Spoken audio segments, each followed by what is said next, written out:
오늘이 2019년 마지막 주일이죠. 네. 여러분 기분이 어떻습니까? 저희 이제 초등학생인 둘째 아들이 세상 얼마 살지도 않았는데 한 것도 없는데 이렇게 시간이 올해는 빨리 가냐고 뭐 금방 간다고 이야기했는데 뭐 우리의 한 해를 돌아보면 뭐 감사와 기쁨도 있고 때론 아쉬움과 뭐 후회도 있고 또 상처와 눈물도 있고 만감이 교차할 거라고 생각이 듭니다. 그래서 마지막 주간에 어떤 말씀을 전하는 게 좋을까라고 제가 뭐 기도하고 생각하면서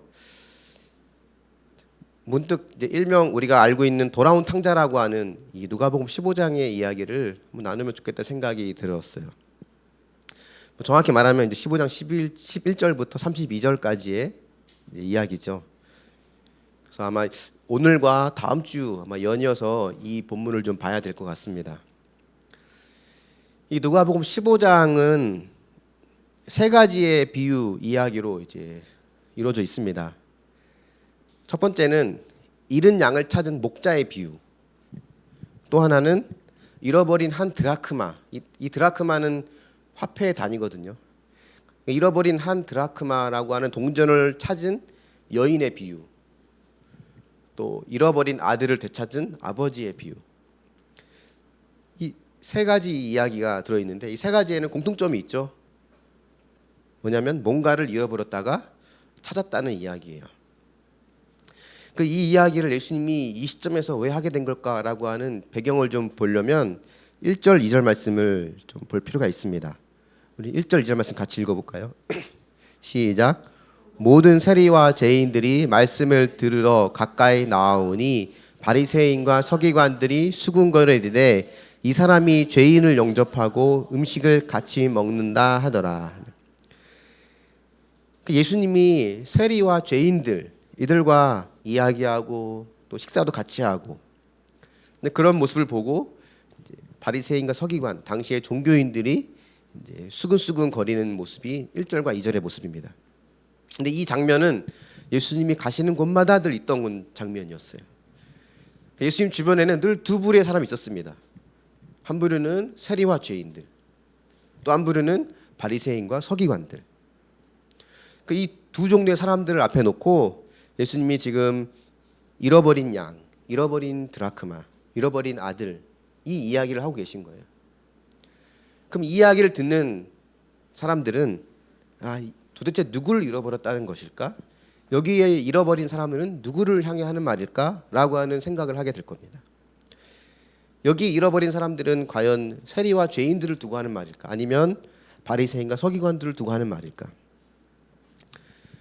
근데 15장의 이 여러 세 가지의 다 비유 모든 내용이 잃어버린 사람을 찾는 것, 잃어버린 그 무언가를 찾는 것이 얼마나 큰 기쁨이 되는지를 보여주는 내용이다 보니까 보통 이 내용은 세리와 죄인들 저 사람들을 향한 메시지다라고 생각하는 경향이 많습니다. 만약 우리도 그렇게 생각한다면 우리는 어느새 이제 바리새인과 서기관의 입장에서 이 이야기를 듣고 있는 셈이 된 거죠. 여기 나오는 바리새인과 서기관들은 그 당시의 종교인들이죠. 저 같은 목사라고 할 수 있을 것 같습니다. 철저하게 율법을 준수하고 뭐 그 외 여러 종교 행위들은 완벽에 가깝게 지키는 사람들. 또 이들에게는 우리는 선택받은 사람이라고 하는 특권 의식이 있었어요. 그러니까 그 사람들 눈에 보이는 세리와 죄인들은 선택받지 못한 사람들이고 저주받은 사람들입니다. 더러운 사람들. 그러니까 아마 이 이야기를 들었을 때 바리새인이나 서기관들은 저 잃어버린 양, 잃어버린 드라크마는 아마 저 죄인들을 두고 하는 말일 거다. 왜냐하면 우리는 하나님의 울타리 안에 안전하게 자리 잡고 있는 특별히 선택받은 사람들이기 때문에 잃어버린 자가 아니다라고 생각을 했을 겁니다. 첫 번째 이야기, 두 번째 이야기까지는 이들의 생각이 뭐 그럴듯해요. 근데 오늘 보게 될 세 번째 이 비유부터는 이 바리새인들과 서기관들의 마음을 매우 불편하게 하는 이야기가 들어갑니다. 오늘 이 이야기엔 두 아들이 나옵니다. 저도 예전에 뭐 이 본문을 설교도 했었고 또 여러 설교를 들어봤지만 대부분은 이 집 나간 둘째 아들에게 초점을 맞췄던 이야기였던 것 같아요. 근데 가만 보면 예수님의 초점이 집 나간 둘째 아들에 대해서만 맞춰져 있을까? 꼭 그렇지만 않은 것 같습니다. 그래서 아들 한 명 한 명씩을 좀 보려고 하는데요. 오늘 이야기에 제일 먼저 둘째 아들이 등장합니다. 11절과 12절 말씀도 같이 한번 읽어보겠습니다. 시작. 이르시되 어떤 사람에게 두 아들이 있는데 그 둘째가 아버지에게 말하되 아버지여 재산 중에서 내게 돌아올 분깃을 내게 주소서 하는지라. 아버지가 그 살림을 각각 나누어 주었더니 둘째 아들이 지금 아버지에게 아버지의 재산 중에서 자신의 몫을 지금 달라고 요청하고 있죠. 이것은 이제 아버지가 돌아가셔야 받을 수 있는 유산을 달라고 하는 겁니다. 여기 두 아들이 있는데 보통 이 당시에 제일 큰 아들은 다른 아들에 비해서 유산을 2배를 받았습니다. 그래서 아들이 달라고 하는 것은 아버지 재산의 3분의 1이에요. 3분의 2는 형의 몫이었고 3분의 1이 자기 몫이었기 때문에 그렇습니다. 그리고 이 당시의 재산은 우리처럼 현금을 말하지 않습니다. 땅이에요. 그래서 아마 땅을 팔아서 이제 이 아들에게 줘야만 됐을 겁니다. 근데 이 아들의 요구는 사실 아버지를 완전히 무시하는 말도 안 되는 요구예요. 유산을 달라고 하는 것, 이것은 아버지 당신은 이미 나에게는 죽은 사람과 다르지 않다는 거예요. 이미 죽은 사람입니다. 그만큼 당신과 나는 관계가 완전히 이제는 없다라는 걸 말하는 거거든요. 그러니까 부모인 아버지에게는 굉장한 상처이고 모욕이고 그 집안의 수치가 되는 행동입니다. 당시 유대 사회에서는 체면과 수치가 얼마나 그들에게 중요한 요소인지 모릅니다. 오늘날도 중동 지역에서는 명예살인이라는 게 존재한다고 했죠. 그래서 그 집안에 수치와 부끄러움을 주는 사람들은 그냥 죽여요. 대표적인 경우는 보통 크게 2가지거든요. 한 가지는 무슬림에서 기독교로 개종한 경우, 또 한 가지는 이제 그 집안의 여자 중에서 한 사람이 뭐 성폭행을 당했다거나 아니면 성폭행이 아니더라도 뭐 다른 남자와 뭐 관계를 가졌다거나 그러면 그 여인은 그 집안의 수치이기 때문에 죽입니다. 명예살인이라고 그들은 칭하죠. 그만큼 채통과 체면을 굉장히 중요시 여기는 문화예요. 그 지역이. 근데 오늘날도 그런데 예수님 당시에 그 당시에는 뭐 말할 것도 없죠. 그래서 아들의 이런 행동은 온 집안의 수치이고 아버지에게 굉장한 모욕이었습니다. 근데 아들은 거기에 상관하지 않아요. 아랑곳하지 않습니다. 그냥 내 몫을 달라는 거예요. 내 것만 달라는 겁니다. 근데 아들이 이렇게까지 지금 이걸 원하는 이유가 뭘까? 정말 돈이 목적일까? 근데 최종적인 목적은 돈이 아닙니다.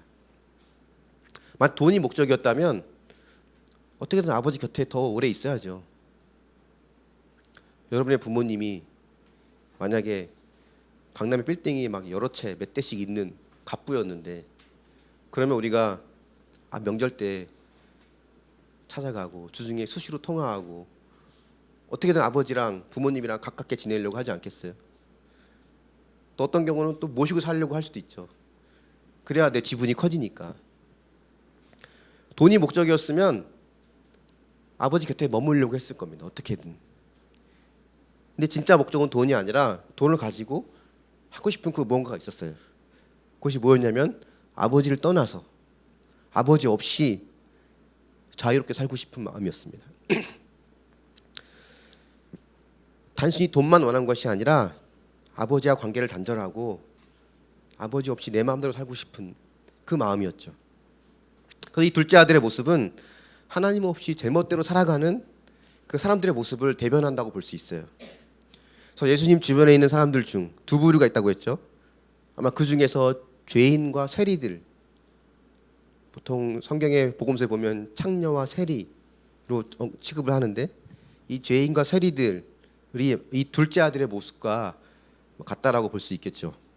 그래서 이 둘째 아들은 인간이 가진 죄성의 가장 중요한 부분 중 하나를 우리에게 보여줍니다. 그 뭐냐면 내 인생의 주인은 바로 나다라는 거예요. 내가 내 인생의 주인이다라는 것. 둘째 아들이 보여주는 죄인의 모습이 바로 이겁니다. 또 다른 아들이 이제 이 이야기의 후반에 등장하죠. 첫째 아들입니다. 25절부터 28절도 한번 같이 보겠습니다. 시작. 맏아들은 밭에 있다가 돌아와 집에 가까이 왔을 때 풍악과 춤추는 소리를 듣고 한 종을 불러 이 무슨 일인가 물은데 대답하되 당신의 동생이 돌아왔음에 당신의 아버지가 건강한 그를 다시 맞아들이게 됨으로 인하여 살찐 송아지를 잡았나이다 하니 그가 노하여 들어가고자 하지 아니하거늘 아버지가 나와서 권한대. 집을 나갔던 둘째 아들이 재산을 다 탕진하고 돌아왔습니다. 근데 아버지가 살찐 송아지를 잡고 마을 잔치를 벌이면서 그 아들을 맞아들여요. 여기에 대한 이 큰아들의 반응이 방금 읽었던 말씀에 나옵니다. 28절에 보면 노하여라고 되어 있어요. 화가 났다는 이야기죠. 형이 왜 화가 났을까? 둘째 아들이 왔는데 왜 화가 났을까? 한편으로는 이해가 돼요. 인간적으로는 이해가 되는 면도 없지 않아 있습니다. 나는 평생 아버지 곁에서 시키는 대로 다 해왔는데 또 동생은 망나니로 살면서 자기 목만 챙겨서 나가서 지 맘대로 살다가 망해서 왔는데 당연히 칭찬받아야 될 나는 칭찬받지 못하고 저 둘째 아들 쫓겨나도 할 말 없는 저 아들을 맞이하고 잔치를 벌이는 게 못마땅했을 겁니다. 사실 이게 다가 아니에요. 하나들이 화가 난 이유는 이제 이 아들을 다시 아들로 맞아들이는 순간 이제 이 아들에게 또다시 유산의 지분이 또 이제 허용이 됩니다. 둘째 아들은 이미 다 자기 걸 가져갔거든요. 남은 건 이제 누구 거냐면 다 큰아들 겁니다. 근데 자기 걸 또 떼서 둘째 아들에게 재산을 나눠줘야 돼요. 인간들을 보면 누가 봐도 불공평하죠. 저라도 그럴 것 같습니다. 저희 부모님이 만약에 32평 아파트와 24평 아파트가 있는데 제 동생이 망나니처럼 굴어서 때를 써서 그래 이 24평 아파트를 가져라고 줬는데 그 아들이 그걸로 도박을 하고 여자랑 놀다가 다 탕진해서 왔는데 다시 내 30평 아파트를 쪼개서 줘야 된다고 하면 저라도 화가 날 수도 있을 것 같아요. 불공평하다고 말할 것 같습니다. 이 형의 마음이 그런 마음이었을 거예요. 내 몫이 그만큼 줄어들거든요. 형의 눈에 보면 아버지 행동은 불공평한 행동입니다. 그래서 잔치에 참여하라고 말했을 때 이 성경에는 이 맏아들이 잔치에 참여했는지 안 했는지 끝까지 언급하지 않아요. 근데 우리가 주목할 것은 이겁니다. 아버지가 주최한 잔치, 마을 사람들을 다 부르는 잔치, 이 마을 사람들을 부르는 잔치에 아들이 참여하지 않았다고 하는 것, 이것은 이 아버지에게 굉장한 수치이고 모욕입니다. 이 당시는 우리가 사는 시대랑 문화가 좀 달라요. 유대 문화를 좀 이해할 필요가 있는데 마을 전체가 하나의 공동체예요. 그래서 그 집안의 하나의 수치의 사건은 그 집안의 문제로 끝나지 않고 같은 마을에 있는 모든 사람들이 동일하게 수치와 부끄러움을 느끼는 사건이 됩니다. 반대로 그 집안의 경사는 모든 마을의 또 경사예요. 그래서 마을 사람들 불러다 놓고 잔치를 하는 거거든요. 근데 이 일에 큰아들이 참여하지 않고 거부하는 것은 이 아버지에게는 굉장한 모욕과 수치를 주는 일입니다. 이 큰아들 역시 작은아들과 마찬가지로 아버지에게 수치와 모욕을 주고 있는 겁니다. 평생 아버지 곁에 있었지만 아버지가 뭘 원하는지 알려고 하지도 않았고 알지 못했어요. 근데 우리가 언뜻 이 15장에 있는 내용을 보면 집 나간 둘째 아들은 자기밖에 모르는 허랑방탕한 망나니 같은 아들이고 첫째 아들은 늘 아버지 곁에서 시키는 대로 순종했던 착한 아들이고 그래서 잃어버린 자들은 이 망나니 같은 둘째 아들이라고 보기 쉽지만 사실은 이 둘 다 아버지로부터 멀어져 있기는 마찬가지였습니다. 그래서 이 이야기의 제목은 잃어버린 아들 그 하나가 아니라 잃어버린 두 아들이 정확한 제목이에요. 여기에 탕자는 한 명이 아니라 두 명이 나옵니다. 집 안에 탕자가 있고 집 밖에 탕자가 있을 뿐이에요. 그래서 집 나간 둘째 아들은 세리와 죄인들이었다면 이 집안의 탕자인 큰 아들은 바로 바리새인과 서기관들을 가리키는 거겠죠. 그들은 도덕적으로 흠이 없었습니다. 종교적으로 완벽했어요. 아버지 곁에서 늘 시키는 대로 일을 해왔던 큰 아들과 같은 모습이 바로 이 서기관과 바리새인들의 모습이었죠.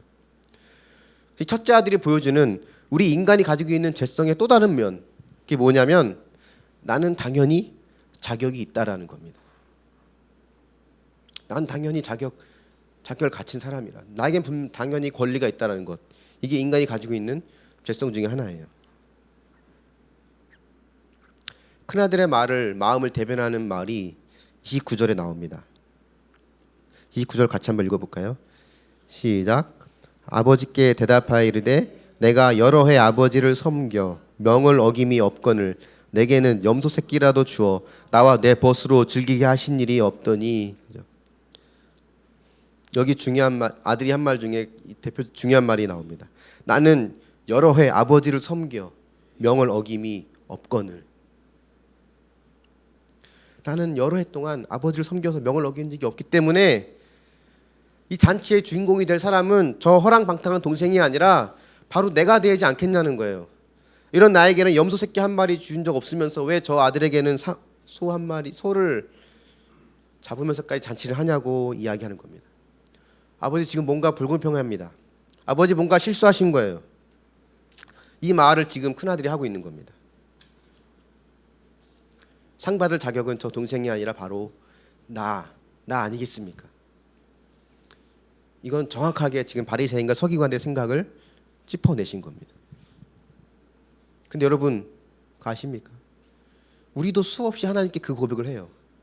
하나님, 여러 해 동안 아버지를 섬겨 명을 어긴 일이 없거늘 하나님, 제가 나름대로 최선을 다해 예배드리고 최선을 다해 믿음을 지키고 내가 하나님 말씀대로 살려고 애를 써왔는데 왜 나에게는 이런 일을 주십니까?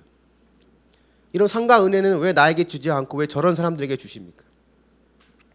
라고 하는 이 마음이 우리에게도 있거든요. 여러분은 큰아들의 집 나간 둘째 아들에게 해당합니까? 아니면 집에 있던 첫째 아들에게 해당됩니까? 어떤 아들이 여러분의 모습입니까? 죄라고 하는 것을 우리가 다시 한번 정의할 필요가 있습니다. 죄는 단순히 규범을 어기는 것, 그것만을 말하지 않습니다. 술 먹지 말라, 담배 피지 말라, 주일날 어디 가지 말라, 뭐 이런 거, 사기치지 말라, 이런 것만을 말하지 않아요. 이건 아주 가벼운 겁니다. 그 이상의 것이 죄죠. 또 죄는 생각이나 마음으로 악한 것을 행하지 않는 것, 또 그 이상의 그것만을 말하지 않습니다. 예수님 말씀하시기를 형제를 미워하는 자는 이미 그를 살인한 것과 다르지 않다고 말씀하셨고, 마음으로 음욕을 품은 사람은 이미 그 마음으로 간음을 했다라고, 이미 간음한 거라고 말씀하시니까 내가 생각으로 나쁜 생각하지 말아야지 라고 한다고 해서 그것이 죄를 안 지는 게 아니라는 거예요. 죄는 그보다 더 심오한 것을 말합니다. 여러분 지난 한 해 동안 어떻게 살아오셨는지 모르겠습니다. 나름대로 최선을 다했을 거예요. 믿음을 지키기 위해서 노력하고.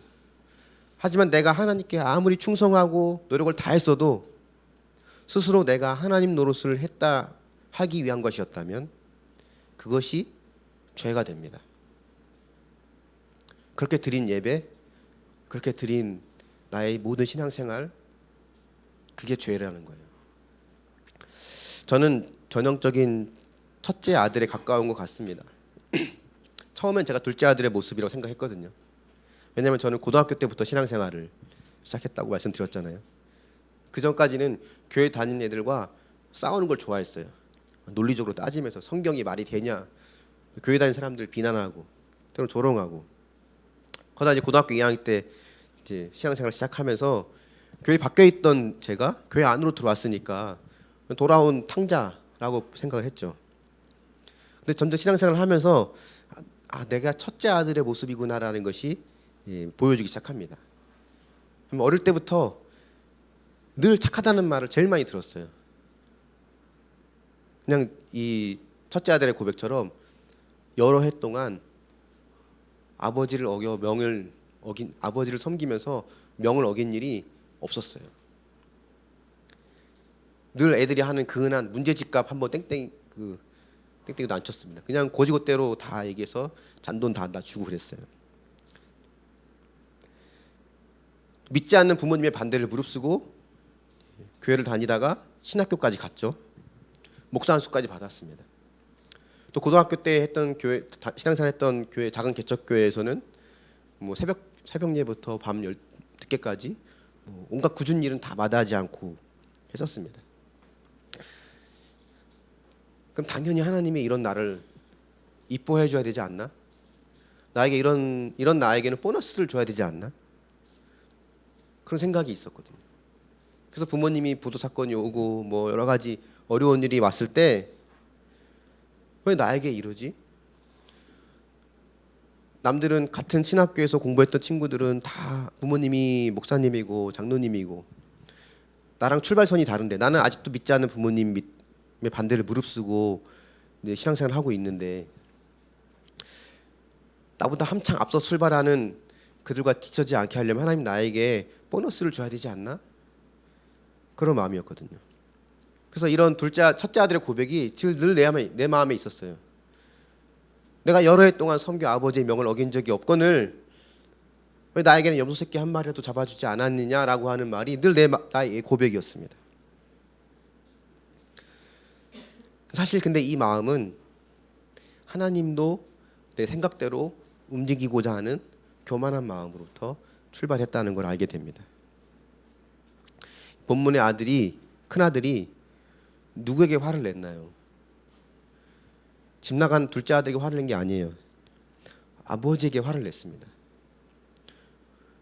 내 뜻대로 안 움직여주니까. 그리고 그 집안의 잔치를 열고 동생을 맞이하는 것은 당연히 나한테 의견을 물어봤어야지. 왜냐하면 이제 남은 건 다 내 재산인데. 나는 당연히 의견을 낼 수 있는 권리가 있는데 왜 아버지는 내 의견을 묻지도 않고 내 생각대로 움직이지 않고 이렇게 결정하셨는가에 대한 그런 분한 마음이 큰아들에게 있었습니다. 그래서 우리 속에 있는 가장 근본적인 죄를 이 누가복음에서 또 보여주는데 그것은 내가 하나님의 자리에 올라서려고 하는 것입니다. 대부분의 종교인들, 신앙인들이 바로 이런 모습을 갖고 있을 때가 많아요. 도덕적으로, 종교적으로 내가 완전해져서 더 열심히 신앙생활해서 하나님이 이런 나에게 당연히 복을 주고 은혜를 줘야 된다라고 하는 그런 마음을 가짐으로 인해서 하나님은 나에게 도움을 주고 은혜를 주는 수단에 불과하다는 것. 그 의식을 마음에 갖고 있기 쉽습니다. 우리도 알게 모르게 하나님에게 내 뜻대로 통제하고자 하는 그 무거운 짐을 그분께 지우고 있는 우리의 모습을 우리는 볼 필요가 있습니다. 그래서 이 첫째 아들 같은 자에게는 그동안 그들이 입술로는 머리로는 우리의 구원자는 하나님입니다 라고 말을 했을지 몰라도 실제 삶은 자기 자신의 삶의 구원자로 삶았던 겁니다. 내가 이만큼 해야 그분이 나를 도와줄 거라고 하는 그 기준이 바로 자기 자신이었어요. 그래서 이 이야기에서 알 수 있는 죄라고 하는 것은 내가 하나님의 자리에 올라서는 것. 우리 이 모습을 볼 수 있어야 됩니다. 한번 여러분 묵상해 보십시오. 여러분 첫째 아들입니까? 둘째 아들입니까? 아니면 둘 다입니까? 우리는 이 두 부류의 죄인을 아버지가 어떻게 대하시는지 또 볼 필요가 있습니다. 먼저 집 나간 둘째 아들의 이야기가 나옵니다. 이 아들은 아버지에게 받은 유산을 다 탕진하고 돼지를 치는 품꾼이 되죠. 여러분 돼지는 유대인들에게서 대표적인 부정한 동물인 거 아시죠? 절대 돼지고기는 먹지 않습니다. 건들지도 않아요. 근데 그들이 부정하게 여기는 그 돼지가 먹는 지엄 열매조차도 먹지 못하는 그 돼지보다 못한 상황이 돼요. 비참한 인생이 됩니다. 그래서 아버지께 돌아가기로 결단을 내립니다. 아버지께 가면 적어도 굶지는 않으니까. 근데 이런 마음을 갖고 돌아가죠. 내가 아버지에게 아들로 가지 않고 품꾼의 하나로 돌아가겠다. 그 아버지에게도 이렇게 이야기합니다. 저를 아들로 받지 마시고 품꾼의 하나로 받으십시오. 근데 여러분, 아들의 이 고백이 어떤 마음에서 비롯됐는지 또 볼 필요가 있어요. 먼저는 아마 아버지에 대한 미안함 때문에 그랬겠죠. 근데 이보다 더 깊은 의미가 또 있습니다.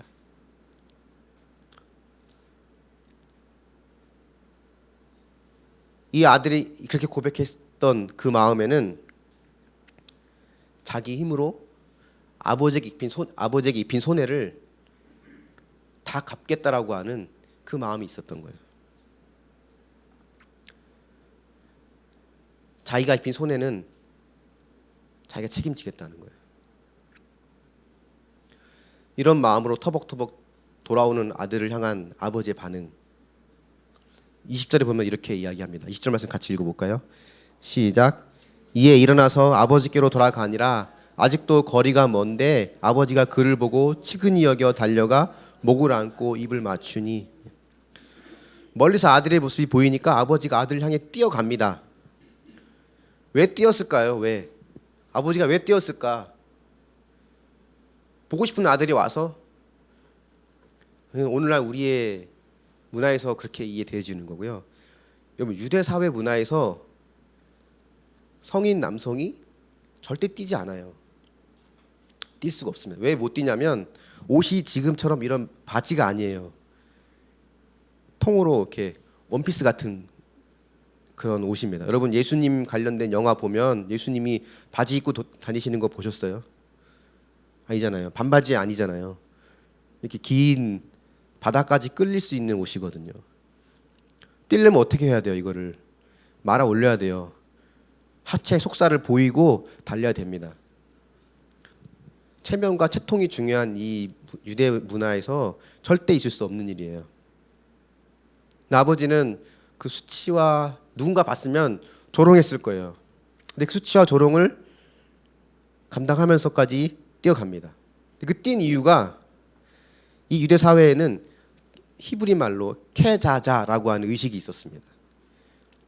이 케자자라는 의식은 그 어느 집안에 수치와 모욕을 준, 큰 손해를 입힌 그 자녀나 아들 누군가가 마을로 돌아오면 마을 사람들이 한 토기 그릇을 가지고 그 아들 앞에서 깨뜨리면서 그 아들 쫓아내요. 너는 우리 공동체에 들어올 수 없다라는 상징적인 행위입니다. 이 의식이 마치면 그 아들은 마을을 떠나야 됩니다. 마을 사람들이 뭔데 왜 남의 집 자식을 쫓아내냐라고 말할 수 있지만, 아까 말씀드린 것처럼 그 집안의 수치와 모욕은 마을 전체의 모욕과 동일하게 여겨졌어요. 물론 그 집안의 경사도 마을 전체의 경사와 똑같이 여겨졌고, 그 잔치도 같이 열고 또 이런 의식도 같이 합니다. 그래서 마을 사람들이 쫓아내고 케자자 의식을 행하기 전에 이 아버지는 내가 먼저 아들에게 달려가는 거예요. 마을 사람들이 그 의식을 행하지 못하도록. 아들이 수치와 조롱을 당하지 않게 하기 위해서, 또 그 잃어버린 아들을 또다시 잃어버리지 않기 위해서 내가 대신 체면을 버리고 수치와 조롱을 당했다는 각오로 그 아들에게 달려가는 겁니다. 옷을 걷어 올려 속살이 드러나도록 뛰어가는 겁니다. 달려간 아버지를 보는 마을 사람들은 아마 그 아들에게 이제는 케자자 의식을 행할 수 없었을 거예요. 대신 아버지를 조롱했겠죠. 아유, 저 아버지 좀 보라고. 아버지는 아들 대신에 수치를 당한 겁니다. 그렇게 아들을 살린 거예요. 이게 아들을 대하는 방식입니다. 큰 아들을 대하는 방식도 이와 다르지 않아요. 이 큰 아들이 아버지에게 하는 이야기는 굉장히 무례하게 표현된 겁니다. 한글 성경에는 자세히 나와 있지 않지만 굉장히 무례한 표현이에요. 29절 처음에 보면 우리말에는 안 나오는데 영어 성경에는 뭐 다른 헬라어 성경이나 보면 보시오 이런 말이 있습니다. 우리를 표현하면 보시오. 자기에게 잔치에 돌고서 권하는 아버지에게 좀 보시오라고 하면서 당신이라고 하면서 아버지에게 따지고 항의하고 있는 거예요. 당시에는 어른에게 공경하고 복종하는 게 절대적이었어요. 율법에도 보면 부모에게 모욕을 주는 사람, 부모에게 수치를 주는 사람은 돌에 맞아 죽게 했습니다. 근데 이 큰 아들의 행동은 그 아버지에게 주는 모욕과 수치를 봤을 때 이 아들도 율법대로라면 쫓김을 당하거나 돌에 맞아 죽어야 됐어요.